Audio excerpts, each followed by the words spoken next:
Hey, hi, this is Marco. In this video, I'm going to talk about how to work on yourself that doesn't include meditation, yoga, being in the present, but instead about practical steps that have a direct impact on your results. Now, first of all, working on yourself should not come from a place of negativity, of self-doubt, guilt, or lack in any shape or form.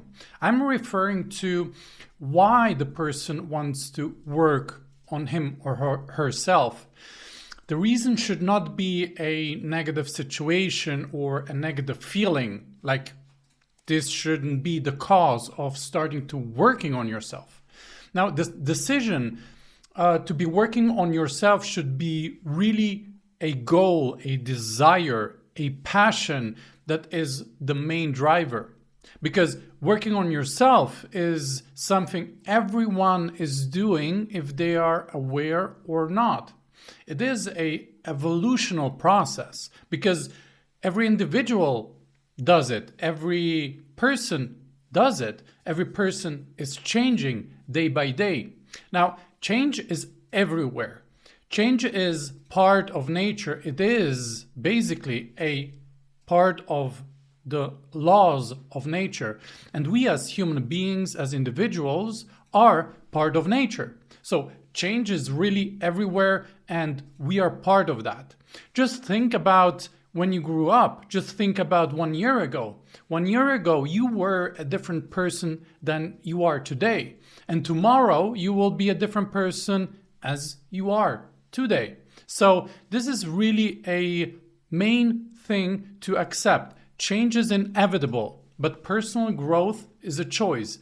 And working on yourself is kind of growing in a personal way. Now, if you're looking to be working on yourself, there are certain aspects to consider that I've seen through the work with my clients and that you should be aware of. Now, I will share 5 things that I find very valuable and very important when we start working on ourselves. Now, the first step is have a clearly defined goal, a clearly defined final destination, something that you want to accomplish, something that you're working towards. It's something where you want to get to. Just working on yourself in order to feel good right now in this very moment is not going to change much in your life. For example, if you want to feel better, happier, more relaxed, or you want to just enjoy where you are, this is great. If this is your goal, perfectly fine. You can work on that. But only this, will not change. For example, if your goal is to earn more in your business, to have more clients, to have a bit better relationship, to have a supporting team, to have a better team that you are working with, to grow in your projects or in your general life, or to grow in your profession, to advance in your job, to earn more on a monthly basis. Feeling good, working on feeling good is one aspect, but it hasn't real impact into our results. So make a clear statement of what your goal is. Have a cause why you want to change and work on yourself. That's number 1. Number 2, based on what you've decided upon, what you want to achieve, based on what you've chosen to be your goal, you have to find a process.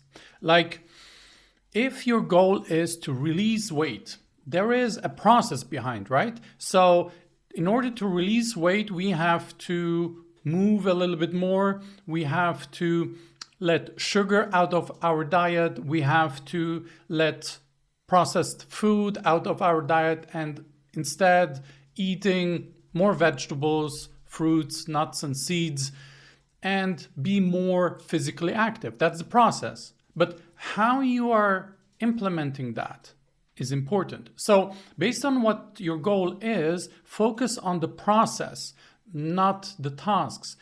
Focusing on changing your physique. Perhaps you want to get stronger.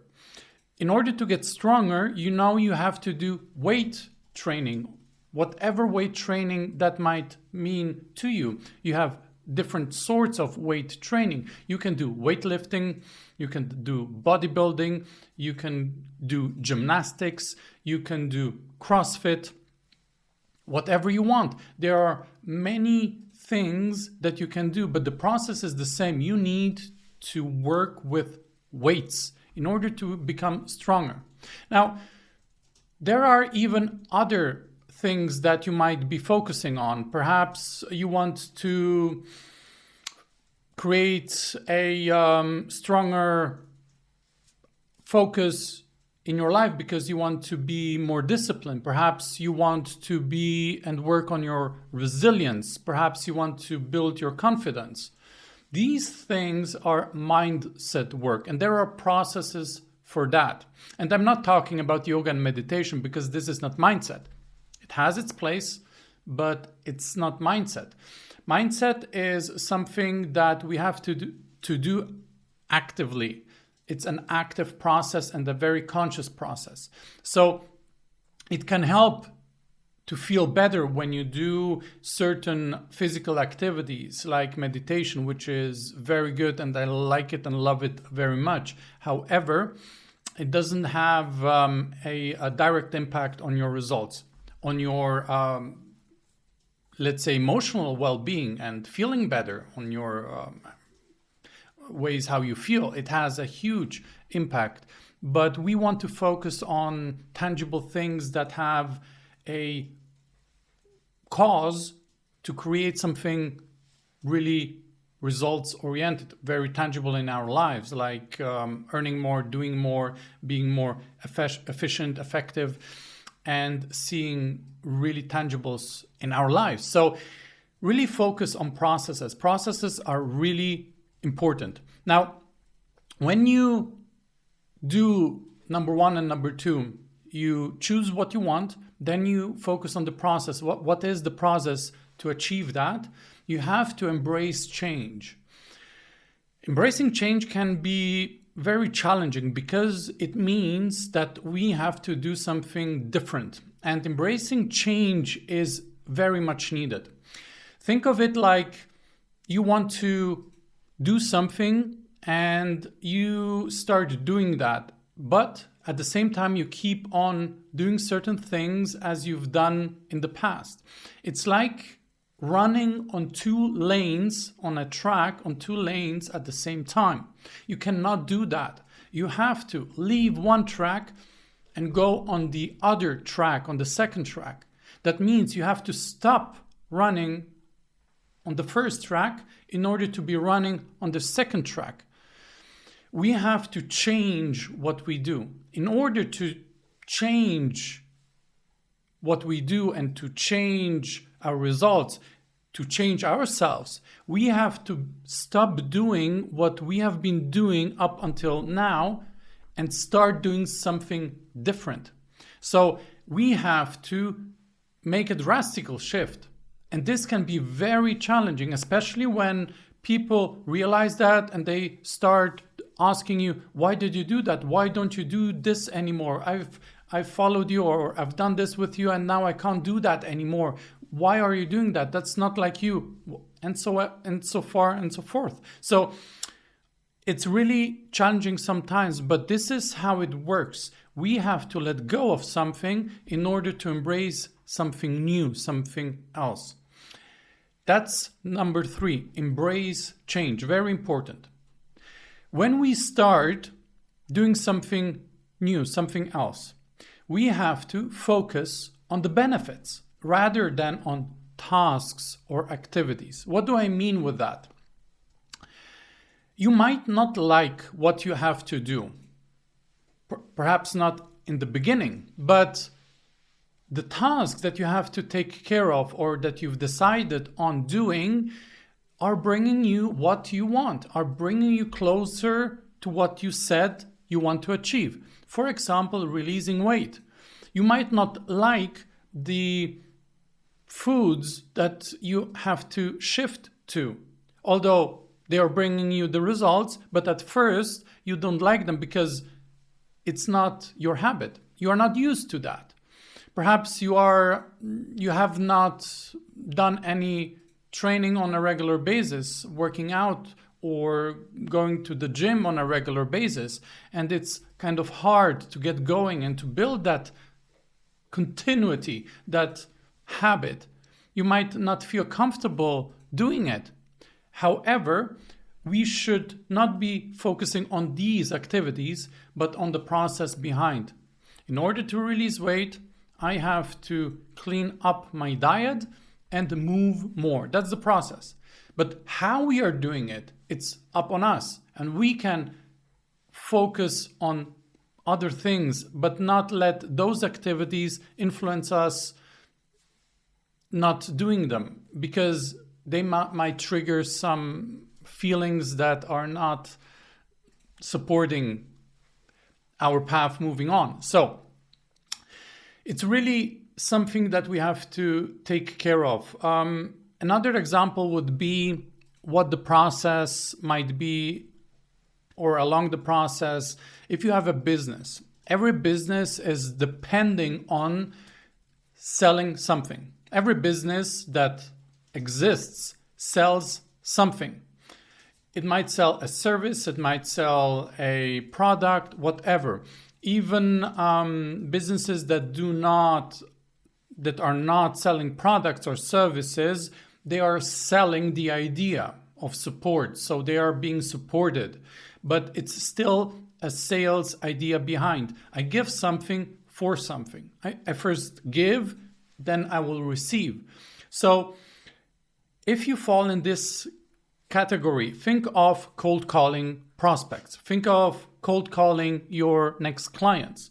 It's not a pleasant thing to do at first, but the end result is what you want. So you do not focus on the activity, but on the end result.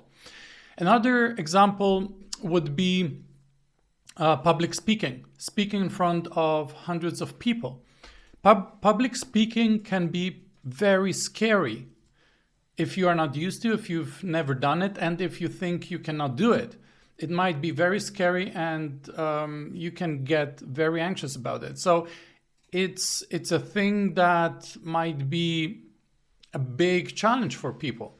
But the effect might be standing in front of people, having a crowd, having people that cheer on you. Perhaps you have value to share and you want to share it, but you're afraid. It's not about the activity. It's about what the benefit would be for you. So really focus on the benefits rather than on tasks or activities. The fifth step and final step is accept failure.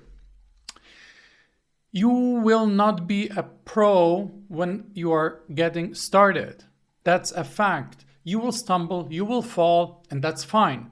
You will not be able to do what you wanted to do for the first time like perfect. And perfection doesn't exist, by the way, anyway. So you are not going to make it perfect the first time, but it's pretty much needed that once in a while or in the beginning, everyone stumbles, falls, getting back up. That's part of the process. The process is really to get started.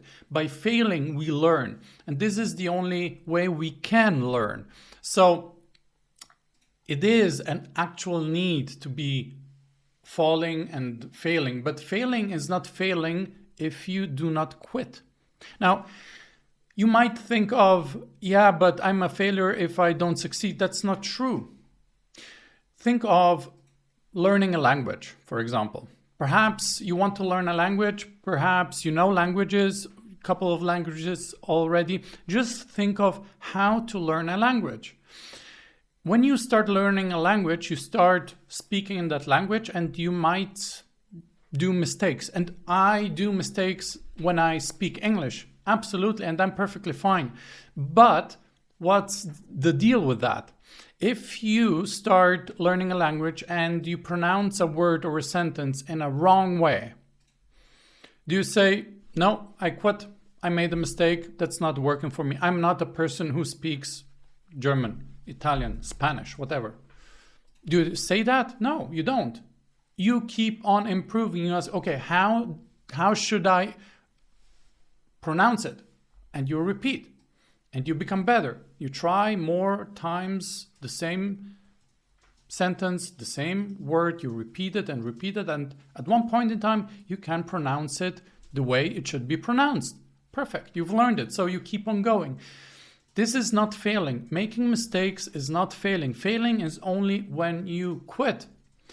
A baby doesn't go when it starts walking and falls on the floor, doesn't go, no, I'm not a person who can walk, who can learn to walk. I will not walk.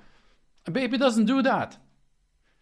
A little child who learns riding a bicycle, who falls down, the child doesn't go, no, I don't want to do that. Perhaps it says it, but the parent goes, no, let's try once more. Let's try once more. And at one point, the child can ride a bicycle.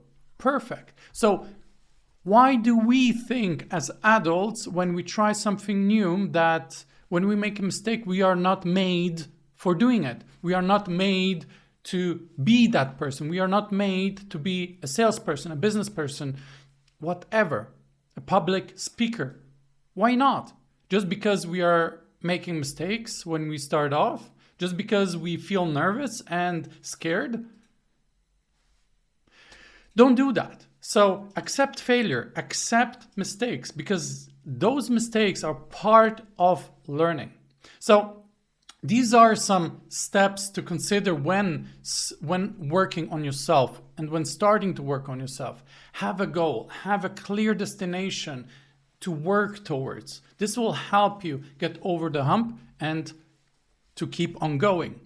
By following processes rather than tasks, actions, or even strategies, you'll be able to apply everything that you are learning in a way that is your way only. You are applying it the way you want it, and you will not be